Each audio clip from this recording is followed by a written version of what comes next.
Hello guys, welcome back to my channel. Student, आज का जो वीडियो हमारा वो गेस पेपर 2 साइंस 1 के लिए उसका सोल्यूशन है यहाँ पर पूरे आंसर के साथ।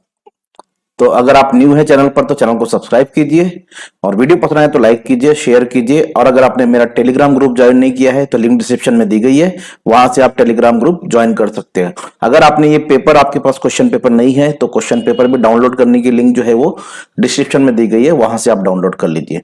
चलिए, क्वेश्चन नंबर 1 जो है, choose the correct alternative from the following, in which block the modern periodic table are non metal found। that means यहां पर जो आंसर आएगा आपका वो p ब्लॉक आएगा।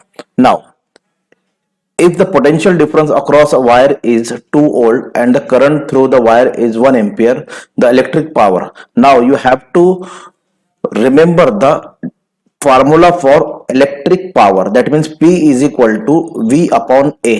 so v हमारे पास है 2 एंड a एम्पियर हमारे पास है 1, that mean 2 upon 1, that mean answer हमारे पास आएगा 2। Next one is the absolute refractive index is expressed in diopter in meter per second of air is about 4 upon 3, has no unit। Absolute refractive index is has no unit। Next, dash is the general formula of alkane, so option B is the right option, CnH2n plus 2। dash is obtained by the reduction of its oxide by carbon, that is the zinc is obtained by the reduction of its oxide by carbon। now the question number 1b, answer the following question. Objective है ये भी 5 marks के लिए। Find odd man out, voltmeter, ammeter, galvanometer, that means you know the answer, thermometer. State the following statement, true or false। generally the melting point and boiling point of carbon compound are high। it is the true because the bond is very strong in the carbon compound, so it is true। so statement is true। if the reflection of light sin I upon sin r constant, what is its constant called। देखिए, ये constant को हम Snell's law भी बोल सकते हैं, तो हम पहले इसको लिख सकते हैं आंसर स्नेल्स लॉ। बट एक और आंसर आप यहां लिख सकते हैं, the constant is called the refractive index of the second medium with respect to the first medium. Okay, now match the following. Far sightedness, तो इसमें जो लेंस यूज होता है वो कॉन्वेक्स लेंस यूज होता है, एंड नियर साइटनेस में concave lens use होता है। Now identify the following reactant that undergo oxidation and reduction। So Fe is for oxidation and S is for reduction। undergo oxidation and S undergo reduction। Simple question है, objectives है, एक एक word में इसके answer होते हैं। Question number 2 पे जाते हैं, give scientific reason. So first reason है, it is beneficial to use satellite launch vehicle made more than one stage. So answer is the fuel form of a major portion of the total weight of the launch vehicle, so vehicle has to carry a large weight with it। अगर हम कोई launch vehicle, अगर आप देखेंगे satellite में, तो बहुत ज्यादा पोर्शन जो है वो ऐसा यूज होता है जिसमें फ्यूल होती है। अब फ्यूल की वजह से उसका वेट जो है वो बहुत ज्यादा हो जाता है। So to overcome this problem, launch vehicle are made of more than one stage, so that the fuel in stage when exhausted it get attached from the main body। आपने देखा होगा जब कोई सैटेलाइट लॉन्च होता है तो उसके जो पार्ट्स है वो डिफरेंट डिफरेंट फिर डी अटैच होते जाते हैं, निकलते जाते हैं, और वो समंदर में या नॉन पॉल्यूटेड एरिया में वहां पर जो है वो लैंड हो जाते हैं। सो उससे क्या होता है, जब एक पार्ट निकलता है फ्यूल का तो वो दूसरा जो पार्ट है वो इग्नेटेड हो जाता है, उसमें से जो फ्यूल है वो यूज होता है। सो इस तरह जो उसका वेट जो है वो कम हो जाता है, detached from the main body by step weight is reduce so that it can move with high speed. तो फिर वो हाई स्पीड से ऊपर जा सकता है। Simple microscope is used for watch repair. Now the answer is a simple microscope is used repairing watch has a convex lens of small focal length with the magnification capacity up to 20 times। सो जो watch में जो watch है उसमें जो बहुत छोटे छोटे जो है मशीन्स यूज होते हैं, इसके लिए उसको देखने के लिए उसका 20 टाइम बिगर जो है वो कॉन्वेक्स लेंस जो है स्मॉल फोकल लेंथ का उसका इमेज फॉर्म करता है, इसलिए वॉच रिपेयर जो है उसको यूज करते हैं। Anodes need to be replace from time to time during electrolysis of aluminium. During the electrolysis of alumina, the oxygen liberated at the carbon anode react with graphite rods, this is carbon rod anode, and form carbon dioxide।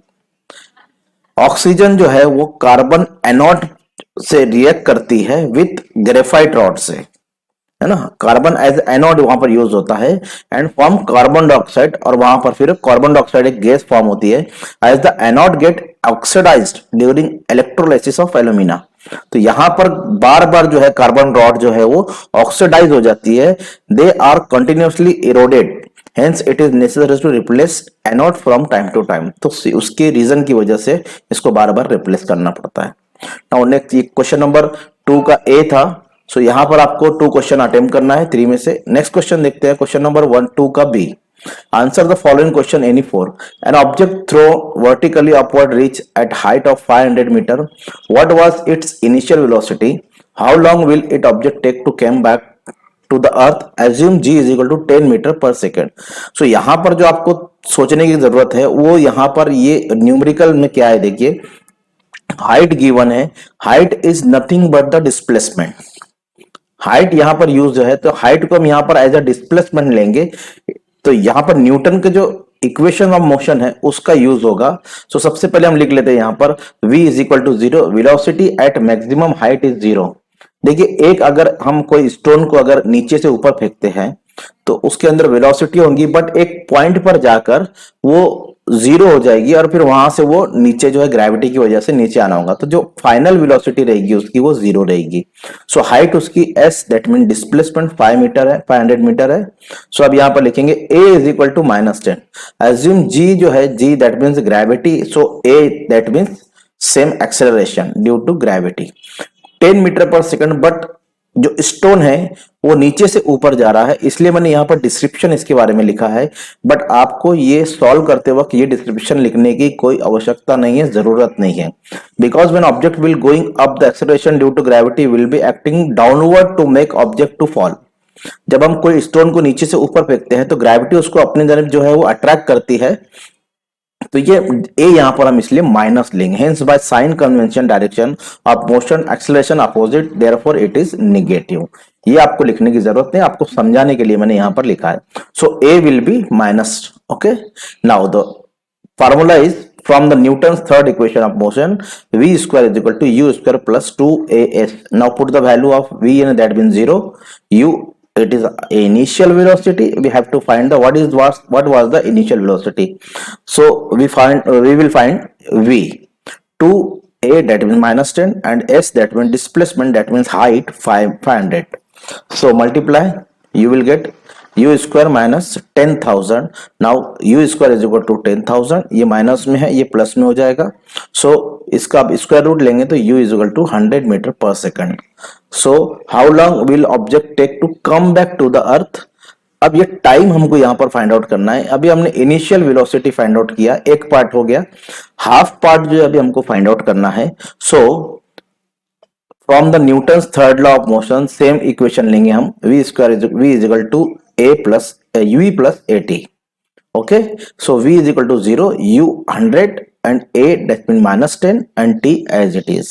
So t हमको find out करना है, 100 minus 10t, 100 is equal to 10t, 10t minus से जाएगा plus हो जाएगा, 10 100 upon 10 that means you will get 10 second, t is equal to 10 second। Simple question है, आपको Newton's equation of motion का यूज करना है और एक बार इनिशियल वेलोसिटी फाइंड आउट करना है, देन आप यहां पर टाइम फाइंड आउट कर सकते हो।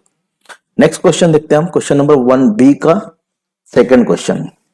The atomic number of aluminium is 30, with the help of diagram right the electronic configuration and valency. अब देखिए वैलेंसी यहां पर लास्ट वैलेंस शेल जो है, देखिए ये लास्ट शेल है और इसमें नंबर ऑफ इलेक्ट्रॉन 3 है, ठीक है। दैट मीन्स अगर ये 5 इलेक्ट्रॉन गेन करता है, सो ये यहां पर इसके जो वैलेंसी हो जाएंगी वो 5 हो जाएंगी, क्योंकि 5 इलेक्ट्रॉन गेन करके ये ऑक्टेट कंप्लीट करेगा। So valency is 5।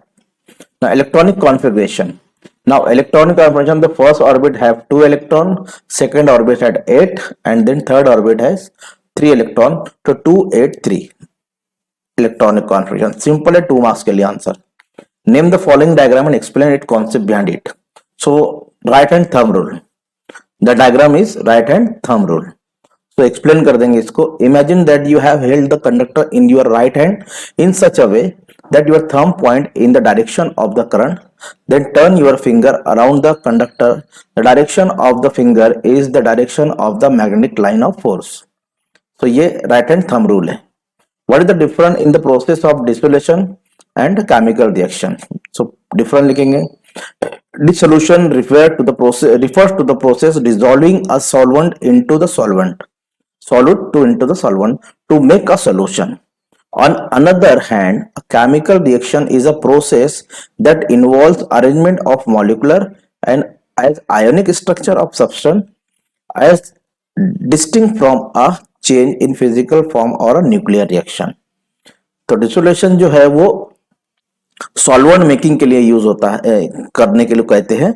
And then the chemical reaction में जो फिजिकल स्टेट चेंज हो जाती है उसकी, एंड द सब्सटेंस हमको यहाँ पर जो है वो change in the physical form और a nuclear reaction. Next, observe the figure and answer the following question. Why do we have to bring a small object near the eye in order to see it clearly? If we bring an object closer than 25 centimeter from the eye, why we cannot see it clearly even though it subtended bigger angle at the eye? So ये figure है, इसको देखकर हमको दो questions के answer लिखना है. The first answer is, if we bring small object near the eye, the angle subtended by the object at the eye becomes large, which make the eye to see the object clearly. So इसलिए यहाँ पर इसका question का answer होगा. Second जो है, the minimum distance of distinct vision of an object from a normal eye is 25 centimeter, therefore we cannot see it clearly. So इसका answer हमारे पास आ गया. नेक्स्ट क्वेश्चन हम देखते हैं. Question number 3, answer the following question, any 15 marks. What is meant by satellite launch vehicle? Explain satellite launch vehicle developed by ISRO with the help of schematic diagram. So यहाँ पर आपको diagram show करना है और उसके parts के जो है वो नेम भी यहाँ पर लेबल करना है. And then satellite launch vehicle क्या है उसके बारे में आपको यहाँ पर डिटेल में देना है. Satellite launch vehicle are used to place the satellite in their specific orbit. The function of this vehicle is based on the Newton's third law of motion. ISRO has developed PSLV. तो अब इसका diagram बनाना है, इसको थोड़ा explain कर देना है. It consist of an engine which use solid fuel. So diagram बताता हूँ, फिर उसके बाद यहाँ पर आपको स्टेट डायग्राम बनाना है. पहले में यहाँ पर आप देखेंगे engine with solid fuel and the second state using solid fuel, first stage, second stage using liquid fuel, third stage using solid fuel and stage using liquid fuel, and then place of satellite fourth part में. तो यहाँ पर हमने यहाँ पर ये जो parts है इसी को आपको यहाँ पर डिस्क्राइब करना है, तो आपका आंसर जो यहाँ पर कंप्लीट हो जाएगा. सिंपल है. ओके, आप इसका स्क्रीनशॉट ले सकते हैं. नेक्स्ट देखते हैं. The electronic configuration of metal A is 281 and the metal B is 2882. Which of two metal is more reactive? Write their reaction with dilute hydrochloric acid. So यहाँ पर क्वेश्चन ऐसा चेंज कर सकता है. The atomic number of a metal is 11 and the atomic number of metal B is 20. So आपको ये confusion नहीं होना चाहिए कि ये जो इलेक्ट्रॉनिक कॉन्फिगरेशन है एज पर एटॉमिक नंबर ही लिखी जाती है. So the number of electron present in the shell. So ये अगर एटॉमिक नंबर बोलता है तो आपको यहाँ पर याद होना चाहिए कि एटॉमिक नंबर ये किसका है और ये किसका है. सो ये जो मेटल है ये सोडियम है एंड ये कैल्शियम है. सो हम यहाँ पर लिखेंगे metal A is sodium, that means Na281, metal B is calcium 2882. So which of two metal is more reactive? Sodium is more reactive than calcium. आपके यहाँ पर मार्क्स हो गए. Now write their reaction with dilute hydrochloric acid. So पहला reaction लिखेंगे हम यहाँ पर, sodium react vigorously with dilute hydrochloric acid to form sodium chloride and hydrogen. So एक बार रिएक्शन लिखेंगे हम इसका, 2Na plus 2HCl 2NaCl H2. So calcium react less vigorously to form calcium chloride and hydrogen gas. So इसका reaction लिखेंगे हम, calcium plus 2HCl CaCl2 plus H2. Now the next question, write the name of the from the description. The period with electron in shell K, L and M. कौन सा period है जिसमें 3 shell हो सकते हैं, 3 orbit हो सकते हैं? तो पीरियड हम यहाँ पर लिखेंगे, that is the third period. The period electron in shell K, L in period third. So एक मार्क्स हो गया. The group with valency 0, that means 18. The group with valency 0 is 18 group which is noble gas. 2 element having valency 4. So आप carbon and silicon लिख सकते हैं, that is the carbon and silicon. Simple है, 3 marks आपको यहाँ पर मिल जाएगी. What would be the value of G on the surface of earth? Its mass twice its large and its radius half of its now. तो देखिए, जो भी अर्थ का जो मास है, अगर हम उसको डबल कर देते हैं, mass was twice and the radius of earth को अगर हम हाफ कर देते हैं, तो न्यू जो जी की वैल्यू होगी उसमें क्या डिफरेंस, क्या चेंजेस आएंगे, ये हमको यहां पर फाइंड आउट करना है। सो अब यहां पर लिखते हैं हम पहले मास m1 और रेडियस r1, ये ओरिजिनल जो अर्थ है उसका मास है और उसका रेडियस है। नाउ अगर हम इसको डबल करते हैं तो एक नया मास हमको मिलता है m2, so m2 is equal to 2m1 and नया रेडियस मिलता है r2 1/2 r1, so radius is half. तो ये करने के बाद अब g की वैल्यू हमको यहां से फाइंड आउट करना है। सो g का फार्मूला हमारे पास है g is equal to G M upon R square. तो अब यहां पर हमारे पास दो मास है m1 एंड m2, दो रेडियस है r1 r2। सो g2 लिखेंगे, g1 लिखेंगे पहले, g1 is equal to G m1 upon r1 square and g2 लिखेंगे हम जी m2 अपॉन r2 स्क्वायर। ये लिखने के बाद अब इन दोनों का हमको रेशियो फाइंड आउट करना है। क्या फाइंड आउट करना, ratio. So ratio find out करने के लिए हम इन दोनों को डिवाइड करते हैं, g2 upon g1 G M two upon R square r2 square and divided by G M one upon r1 square. So अब इस रेशियो को अगर मैं रेसिप्रोकल कर दूं, इनवर्स कर दूं, तो ये जो डिवाइड है ये मल्टीप्लाई हो जाएगा। सो मैं इसको उल्टा करता हूं, सो r1 ऊपर गया, जी एम वन नीचे आया। So G M two upon r2 square and r1 square upon G M one. m2 की वैल्यू हमारे पास 2m1 है, उसको पुट कर दिए m2 की प्लेस पर। r2 की वैल्यू है 1/2 r1 स्क्वायर, सो उसकी प्लेस पे 1/2 r1 स्क्वायर, ये एज इट इज। सो अब यहां पर इसका स्क्वायर दे देंगे हम, तो g2 upon g1, g2m1 as it is रहेगा, 1 का स्क्वायर 1, 2 का square 4 and r1 square as it is. So अब यहां से r1 r1 कैंसिल हो जाएगा, m1 m1 कैंसिल होगा, g1 gp कैंसिल हो जाएगा। सो g2 अपॉन g1 मिलेगा 2, ऊपर 2 रहेगा, डिनोमिनेटर में 1/4। सो अब ये 4 को इधर जाएंगे तो मल्टीप्लाई हो जाएगा, so you will get g2 upon g1 is equal to 2 into 4, so 8 हो जाएगा। और न्यू जो g2 की वैल्यू आएंगी वो आएंगी g2 is equal to 8 into g1। So यही फाइंड आउट करने के लिए बोला था हमको कि g2 न्यू g2 जो होगा, ट्वाइस करने पर मास को एंड रेडियस को हाफ करने पर वो g2 कितना होगा वो हमको यहां पर शो करना था। Next, observe the figure and answer the question below. In the above experiment, the wire moves through the ice slab, however the slab does not break. Why? ये रेजिलेशन है, सो इसका आंसर लिखते हैं हम लोग। The melting point of ice become lower than 0 degree due to pressure. This means that at 0 degree the ice gets converted into water. As soon as pressure is removed, the melting point is restored to 0 degree Celsius and water gets converted into ice. So इसलिए यहाँ पर ice break नहीं होता, because pressure हटाने से वो वापस ice में कन्वर्ट हो जाता है। सो नेक्स्ट क्वेश्चन है, is there any relation of latent heat with regelation, regulation, regelation है, सो रेजिलेशन इसको स्पेलिंग सही कर लीजिए, ओके।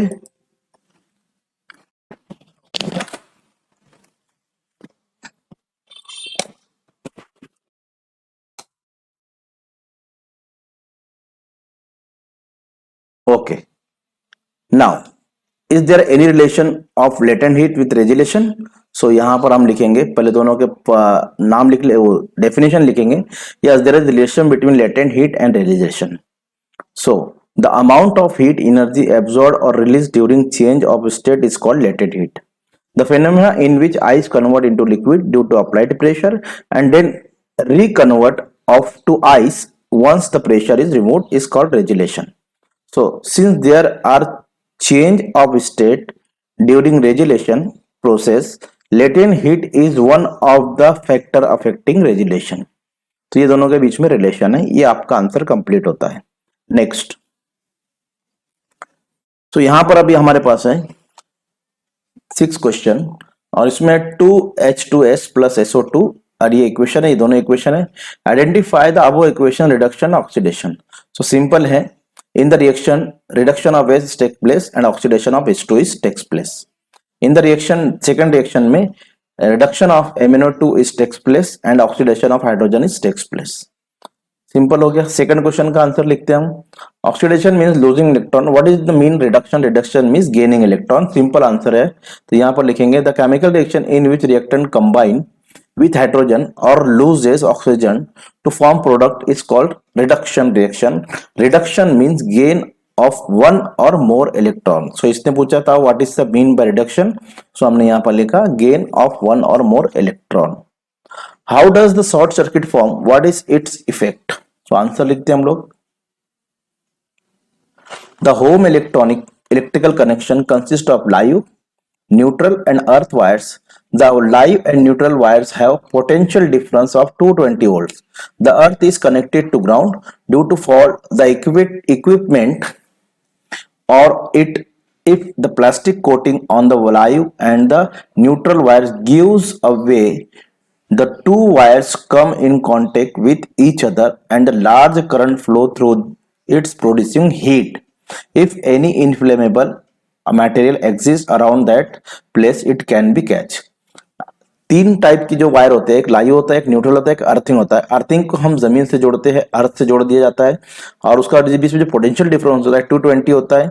अगर वायर के बीच में जो कोटिंग है, दैट मीन जो रबर कोटिंग होती है, अगर वो कहीं से खराब हो जाती है तो दो वायर अगर कांटेक्ट में आते हैं तो वो बहुत ज्यादा इलेक्ट्रिसिटी वहां पर जनरेट होती है, पास होती है और उससे हीट प्रोड्यूस होती है और कोई इन्फ्लेमेबल आर्टिकल वहां मटेरियल मिल जाता है, जैसे कोई लकड़ी हो गई या कपड़ा हो गया या व्हाट एवर इट में भी जो आग पकड़ जाता है तो उससे फायर यहाँ पर लग जाता है.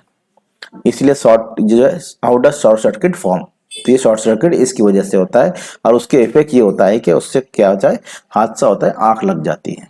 Next, if the angle of incident and angle of emergence of light ray falling on a glass slab are I and E respectively, prove that I is equal to E. So prove करते हैं हम, पहले यहाँ पर figure बनाते हैं. So ये figure से हमको इसको प्रूव करना है. If the angle of incident and angle of emergence of light ray falling on the glass slab are given, they applying Snell's law we can get. सबसे पहले ये जो सरफेस है AB, इसके बारे में हम लिखेंगे. At surface AB, so angle sin I, okay, refractive index of air with respect to glass, refractive index of air with respect to glass, that means sin I upon sin R. So यहाँ पर ये angle of incident है, ये angle of refraction है. सो ये हो गया. अब सरफेस CD पर हम देखेंगे तो यहाँ पर I है. सो ये ग्लास से रे ऑफ लाइट निकल रही है और एयर में जो है वो इंटर हो रही है. सो तो reflective index of glass to air at the surface CD, reflective index of glass to air, ये इसको सही कर लीजिए. यहाँ पर आएगा glass to air, that means यहाँ A आएगा और यहाँ G आएगा, sine R upon sine E. Okay, now ये हमारे पास आ गया N2 अपॉन N1, that means sine I upon sine R. Number 1 N1 अपॉन N2, that mean sign R upon sine E. ये जिसको मैंने यहाँ पर इस तरह चेंज करके लिखा, ये नंबर 2 है. अब 1 2 को अगर हम मल्टीप्लाई करते हैं, on multiplying the above two equation we get, so इसको मल्टीप्लाई करते हैं N2 अपॉन N1, N1 अपॉन N2, इसकी मल्टीप्लीकेशन हो गई, इन दोनों की मल्टीप्लीकेशन हो गई. इसमें से N2 N2 कैंसिल हो जाएगा, ये सब कैंसिल हो जाएंगे. यहां से साइन आर कैंसिल हो जाएगा. सो हमारे पास यहां से कुछ नहीं, सब कैंसिल हो गया, दैट मीन्स 1 हुआ यहां पर कैरी और यहां पर sine I upon sine E. So अब अगर इसको क्रॉस मल्टीप्लाई करते हैं, that means sine E is equal to या sine I is equal to sine E हो जाएगा. साइन अगर आप कैंसिल करते हैं तो I is equal to E, that means जो आपको प्रूव करने का था वो प्रूव हो गया है.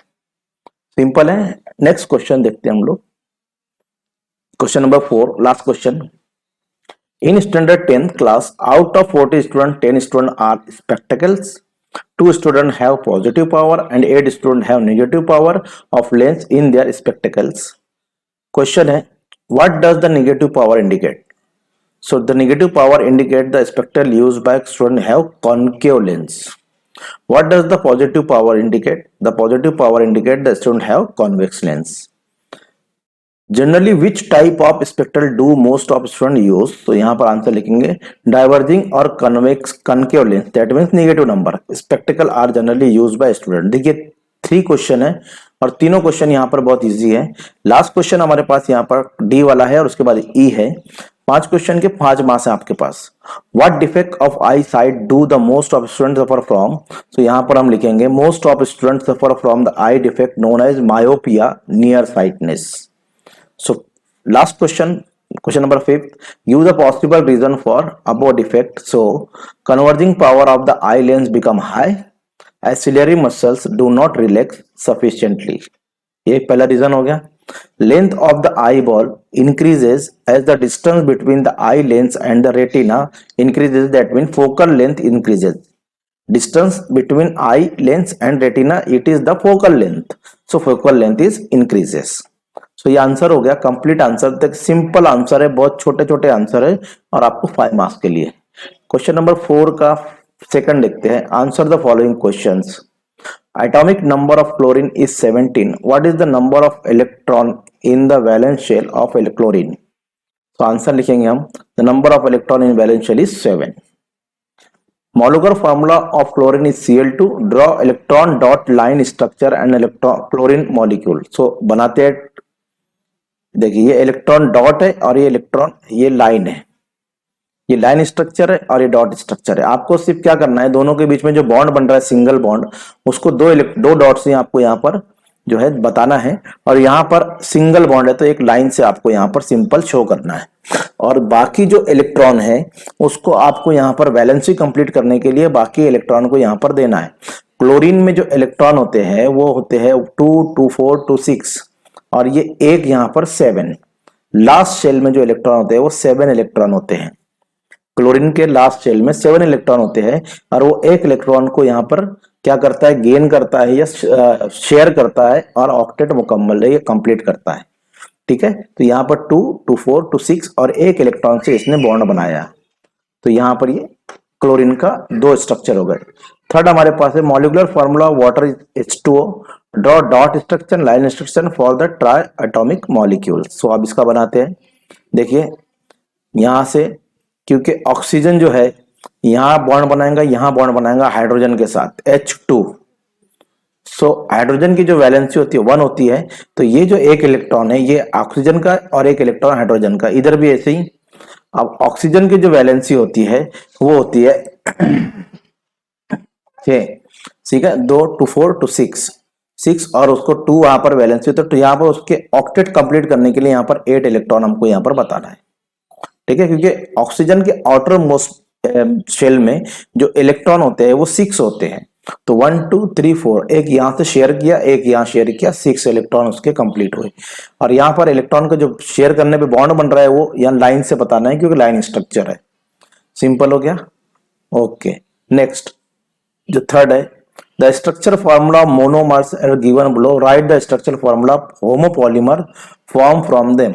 देखिए ये जो मोनोमर्स है ना, ये मोनोमर्स जब पॉलीमराइजेशन होता है इनका, ये ना मोनोमर्स का पॉलीमराइजेशन होता है तो ये जो बॉन्ड है ना ये ब्रेक हो जाता है, और ये बॉन्ड ब्रेक होकर ये सेम टू सेम इसी स्ट्रक्चर को और एक बार जो ये कनेक्ट हो जाते हैं, मतलब बॉन्ड बनाते हैं सेम टू सेम। होमो का मतलब होता है अपने खुद से एक बॉन्ड बनाने का, सेम स्ट्रक्चर का एक और जोड़ देने का, सेम स्ट्रक्चर का एक और जोड़ देने का। तो नंबर ऑफ एटम यहां पर जो n लेते हैं हम, बहुत सारे एटम यहां पर जुड़ जाते हैं। तो पॉलीमराइजेशन में आपको होमोपॉलीमर फॉर्म जो करना है उसका स्ट्रक्चर वो कैसे फॉर्म करना है, देखिए ये हमारे पास है स्ट्रक्चर ए वाला। अब ये बॉन्ड ब्रेक होगा और ये बॉन्ड जब ब्रेक होगा तो इधर किसी और मोनोमर से जुड़ेगा और इधर भी किसी और मोनोमर से जुड़ेगा, यानी ये ब्रेक होकर इधर भी जुड़ता है इधर भी जुड़ता है। सो अब इसको जुड़ाते हैं हम। देखिए ये ब्रेक हो गया बॉन्ड, डबल बॉन्ड था सिंगल हो गया, इधर एक मोनोमर से जुड़ेगा इधर एक मोनोमर से जुड़ेगा, इसलिए यहां पर ब्रैकेट में लिखते हैं n, ब्रैकेट लगा के लिखते हैं नंबर ऑफ एटम। ठीक है, यहां पर भी सेम टू सेम बनाएंगे हम। ये बॉन्ड को ब्रेक करेंगे तो ये होमोपॉलीमर्स है, ये पॉलीमराइजेशन होने के बाद ये होमोपॉलीमर्स है, और ये जो है ये आइसोब्यूटेन है, इसका नाम जो है आइसोब्यूटेन है, और ये पॉलीमराइजेशन होने के बाद बन जाता है पॉली आइसोब्यूटेन, इसका नेम चेंज हो जाता है polyisobutane. Same to same अब इसका बनाएंगे हम। यहाँ पर देखिए ये बॉन्ड ब्रेक होगा, फिर ये इधर से एक मोनोमर जुड़ेगा इधर से एक मोनोमर जुड़ेगा, तो यहाँ पर हो जाएगा ये दोनों तरफ से जुड़ गया, और ये कितने हैं तो n यहाँ पर ब्रैकेट में हमको बताएंगे। ओके, तो ये हो गया होमो पॉलीमर्स, ये भी होमोपॉलीमर्स, ये भी होमोपॉलीमर्स। दैट मीन्स ये स्ट्रक्चर जो है सेम टू सेम, सॉरी ये CN आएगा यहाँ पर, इसको करेक्ट कर लीजिए, ये CH3 नहीं आएगा, ये CN आएगा, इसको आप करेक्ट कर लीजिए, बाय मिस्टेक ये CN हो गया है। मैं फिर से बोल रहा हूँ, ये CH3 नहीं है, CN आएगा, CN कर लीजिए इसको, ये बाय मिस्टेक टाइपिंग हुई है।